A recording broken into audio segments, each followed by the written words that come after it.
যদি ভুল ট্রেনে উঠেই পড়ো, তবে সামনের স্টেশনে নেমে যাও, কারণ তোমার পথ যত দীর্ঘ হবে, তোমার ফেরার পথ তত কঠিন হবে।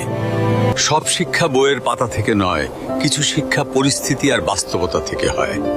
টাকা মানুষকে বড়লোক বানাতে পারে, কিন্তু ভদ্রলোক নয়। ভাঙা মোবাইল আর নষ্ট সম্পর্ক তুমি যতই মেরামত করো না কেন, সেটা আর কখনোই আগের মতো সার্ভিস দিবে না। মিথ্যেবাদীরা এখন সবার প্রিয় হয়, আর সত্যবাদীরা হয় অপমানিত আর অবহেলিত। অপমানিত স্থানে কখনো দ্বিতীয়বার যাবেন না, কারণ যেখানে আপনার সম্মান নেই, সেখানে আপনার না যাওয়াটাই ভালো। মিথ্যা তখনই জিতে যায় যখন সত্য বলা মানুষগুলো বোবা হয়ে যায়। চরিত্র আর ব্যবহারের যত্ন নিন। দামি পোশাক আর গাড়ি বাড়ির মালিক হলেও ভালো মানুষ হওয়া যায় না। কোনো কিছু না খেলে যেমন স্বাদ বোঝা যায় না,